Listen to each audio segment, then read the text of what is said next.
Hello, hello, America. What is going on?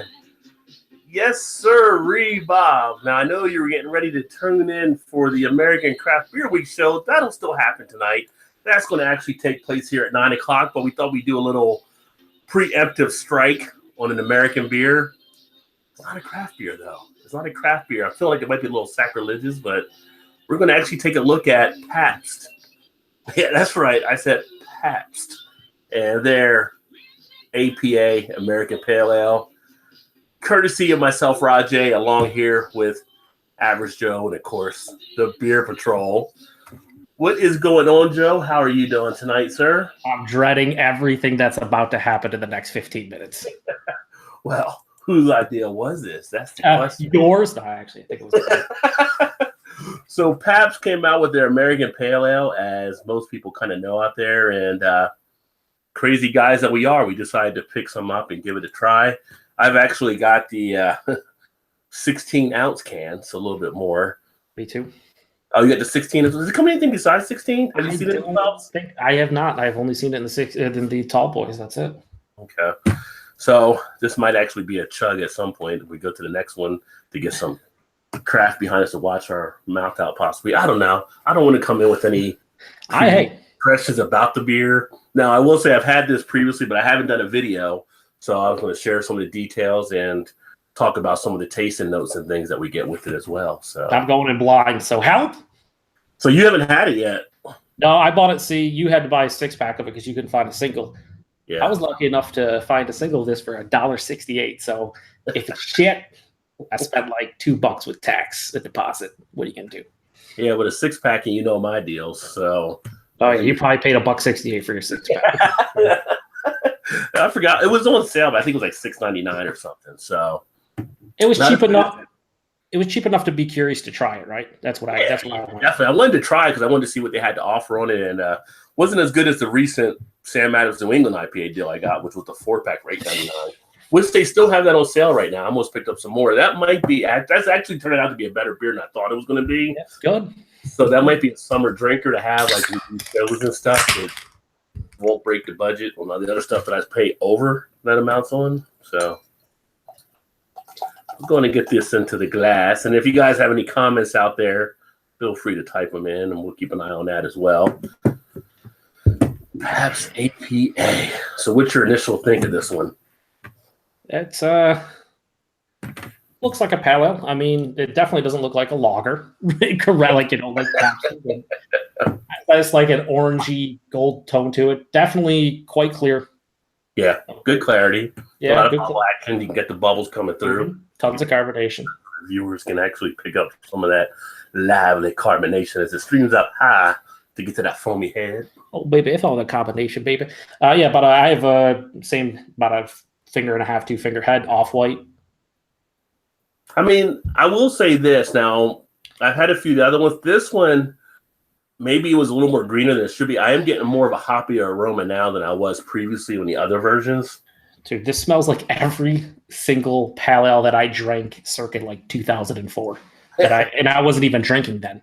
So, no, it just has that classic American like nose to it. It has some pine, grapefruit. Yeah. I mean, they're using, I can't remember. I think it's like Chinook, Cascade, and Liberty, I think it was. There was another hop but they, it's Chinook and Cascade, classic American hops. So that doesn't surprise me that it smells like a pale ale that was, first brewed like 15 years ago. It's funny you said Liberty. I kind of thought of the club because their dancers named Liberty. I'm like, why is there any dancer named Chinook or Cascade? I mean, yeah, dancers start naming themselves after hops. That'd be kind of interesting. I need some Centennial out here now. Got money to burn. Where's Mosaic? No,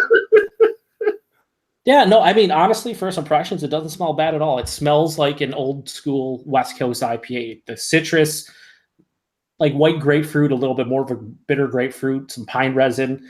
The malt base seems like, I don't know, slightly bready, biscuity, not a whole lot going on. Maybe a little bit of like caramel malt, but it smells all right.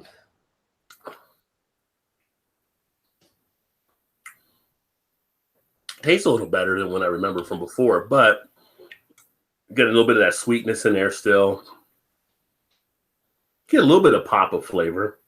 It's It's actually not that bad. I almost feel like when I had it the first time, it was like maybe a little too green.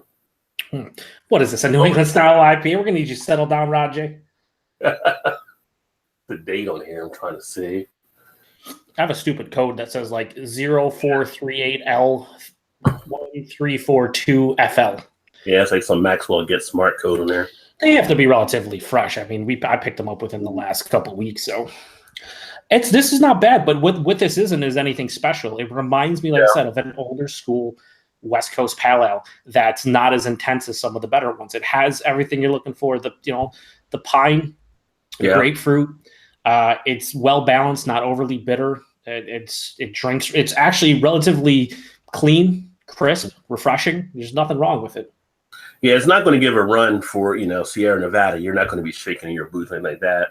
No, it's kind of a nice old school. I mean, it is a little bit more of a flavorful beer now. I do pick up a little bit of that kind of fruitiness in the taste as well. Get a little bit of a slight lacing on the glass there.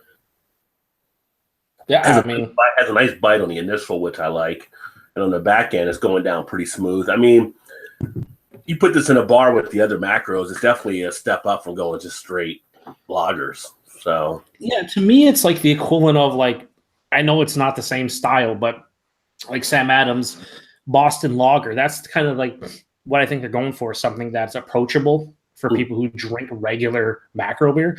This is not going to overwhelm even a macro drinker's palate. At the same time, though, it might be a bit much for them, just slightly, because there is bigger hop character, but it's not like overly complex or anything. It's really easy to drink.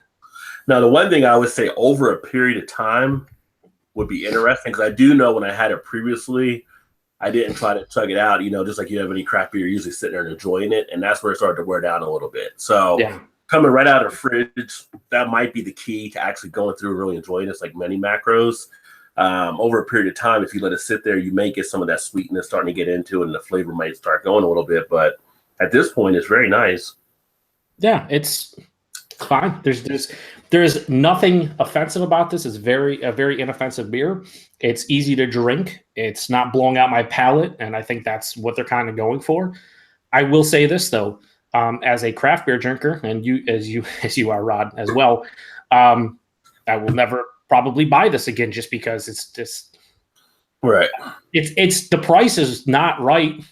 To be honest with you, it's coming from a macro brewery that is charging craft prices. I mean, a 6-pack of this, if you don't find it on sale, I think it's like $8.99, $9.99. I can find a lot of beers very similar that are way better for me personally. That's definitely too much for this beer. Mm-hmm. If you're seeing it for that price. Now, it does have, we both saw where it's like 5% on the site, I guess, and 5% on tap. The IBUs are in question.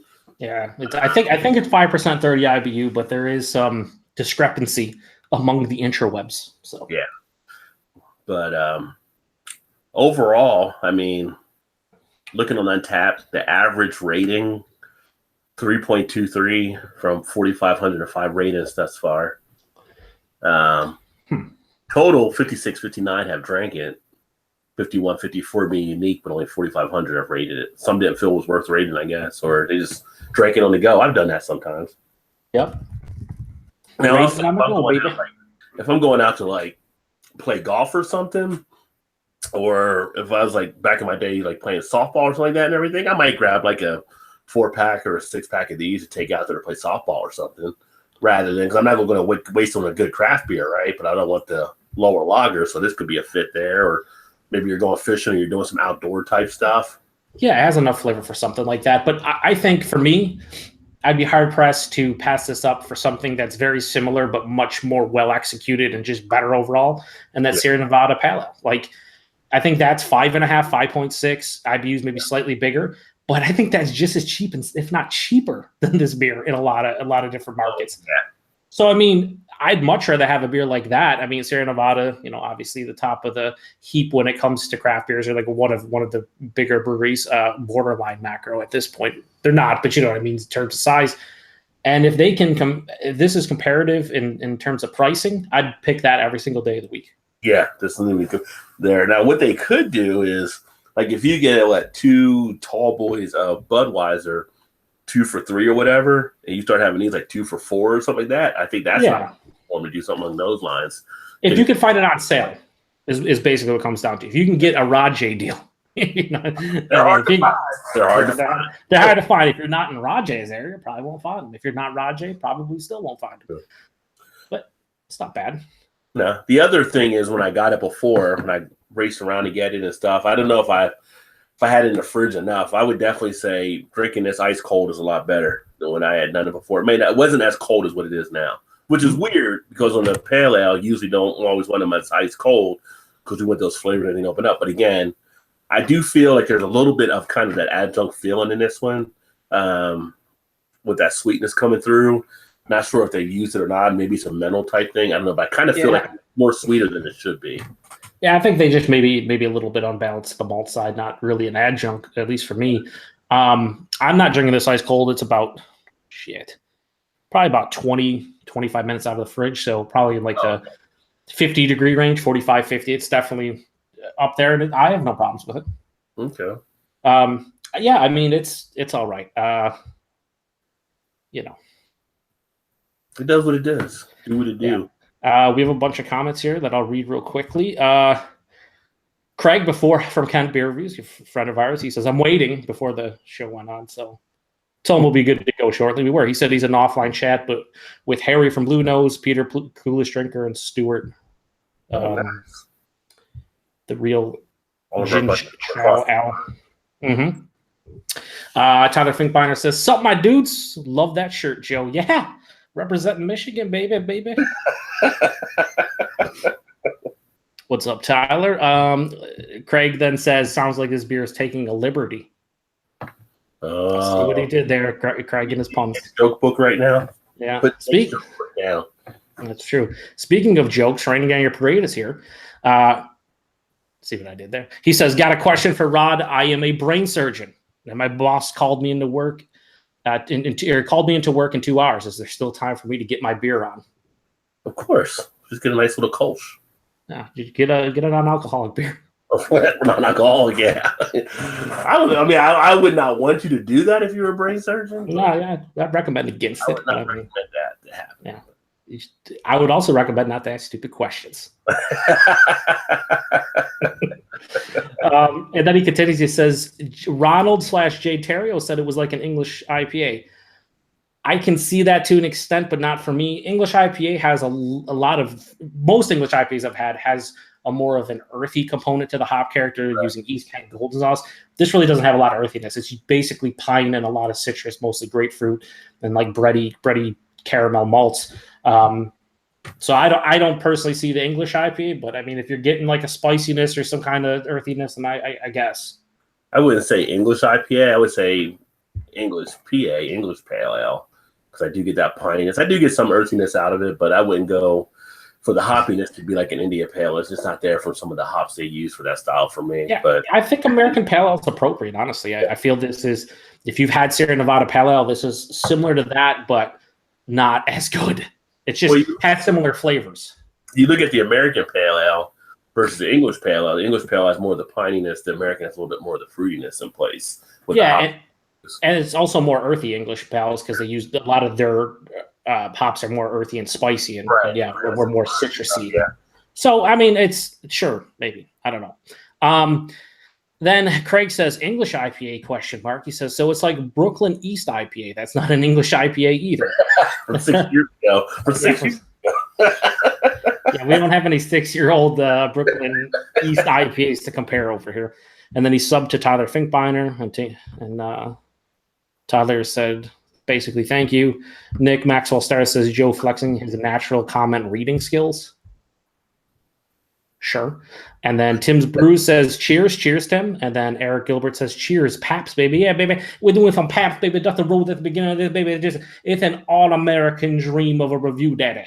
I think this is the first, it is the first Pabst beer I've had on this. I've done other Macs. I've done Budweiser before, but this is the first time Pabst has made an appearance. I will say, I am happily surprised, quietly surprised that this is it's solid. not anybody who drinks craft beer and enjoys pale ales and has been drinking Sierra Nevada pale ale and whatever other pale ale this year go to, you will not be blown away by this. But at the same time, I think you might be surprised that I think it's a quality product for what it is. I just wish it was. Not that I'm probably not going to buy it again. Just to be honest with you, I probably will never have this again unless, like you said, it's on sale somewhere. I'm out and about, and it's one of the macros that I can choose. But the price point is disappointing because they're charging craft prices for something that's not a craft product. So that's a bit disappointing. Shouldn't have to pay $9-10 a 6-pack for this. Yeah. Yeah, it's kind of interesting, some of the beer prices that I've seen, not just with this, but some of the other beer stuff out there.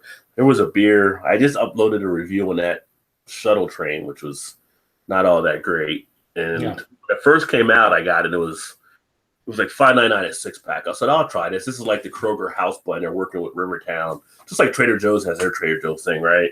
Yep. Barely was worth it at $5.99. I go back to the store now, and now it's like $8.99 for it. I'm like, really? Yeah. He did not improve the formula anyway. And it's like, why would I want to pay that much more now? I mean, I can't see people being as pleased with those type of drinks from that brewery.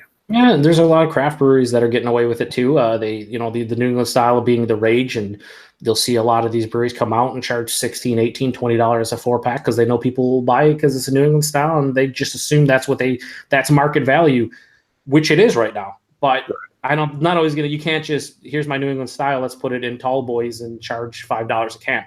You can't. Right. I mean, you're not going to be able to do that for very much longer, I don't think. And it has to be good. People want to come back to your brewery or the bottle shop and repurchase it because that's the whole point. And everybody seems to be running with it. It's very expensive now to drink craft beer. It really is. Definitely agree with that. So what do you think overall as far as, you got any rating you want to put on this thing? Or what did you say on tap? Gave it like a 3.23. I think that's kind of appropriate. I'd probably give it like a 3.25.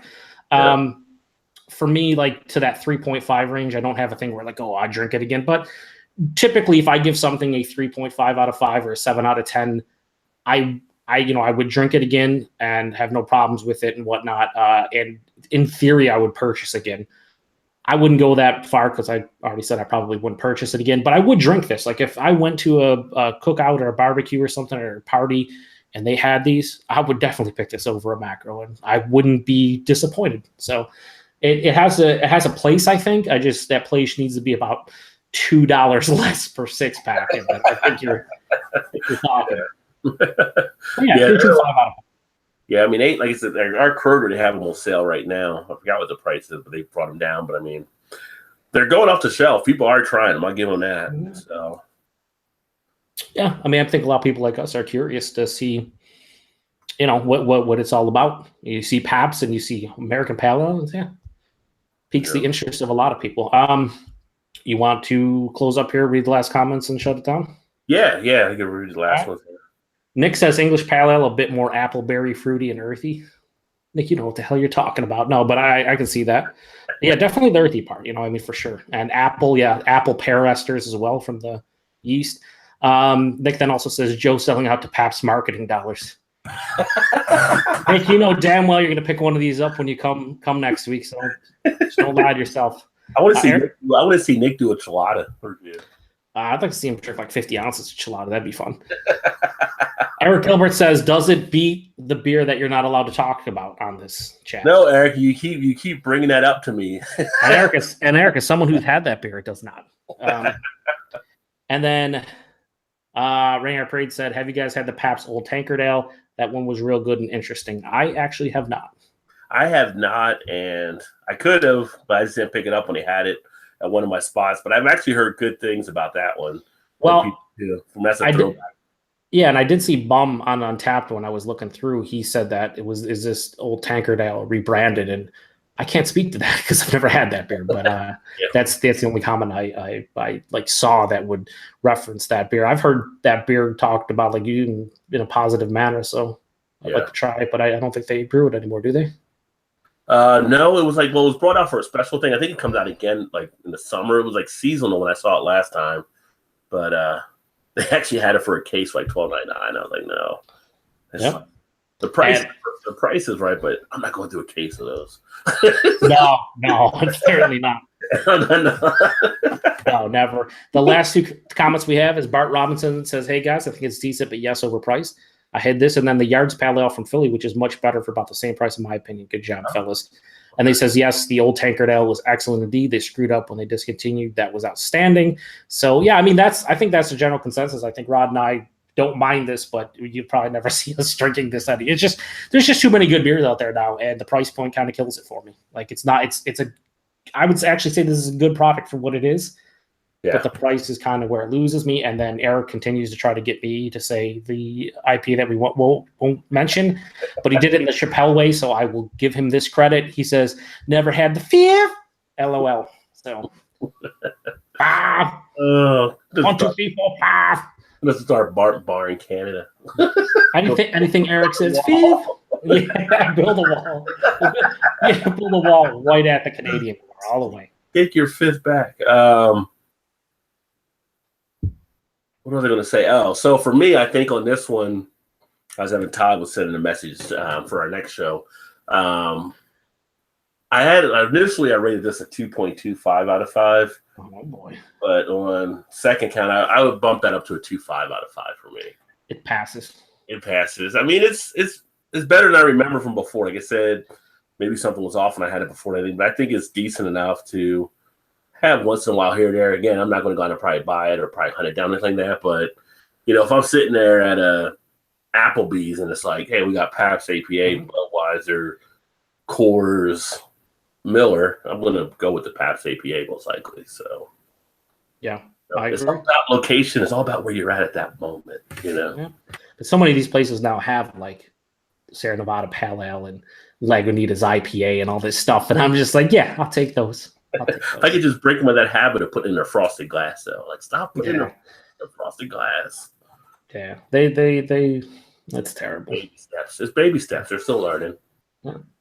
Yeah, but that's right. So I mean, there is a discrepancy between Rod's rating and mine, but we both passed it on a passing scale of 2.5, and I'm not disappointed.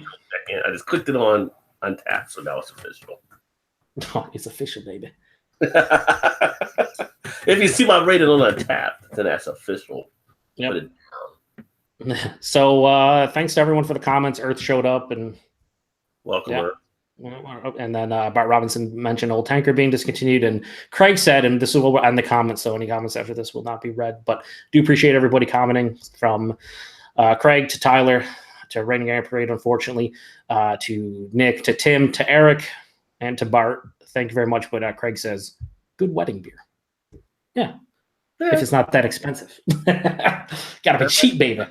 That might be at some weddings this summer. Who knows? APA coming to a town near you. Yeah. Try it if you see it for Rod J deal. Yeah. If you want to be the star of the show, pick up a case for $12.99. They'll love you for it. But I think that's our look at this beer, and then we'll be back in about 20 minutes or so with Todd, and Eric might be on a little bit later, and we'll be talking American Craft Beer Week. So that'll be kind of the star of that show, and then everything we'll be talking about will mostly be wrapped around different craft beers from this week, different things people might be enjoying, different little stories, all that kind of stuff. So come on back in about 20 minutes, and we will talk more, and I will have a different beer in my hand to wash this beer out. Correct. Get ready to get your beer on.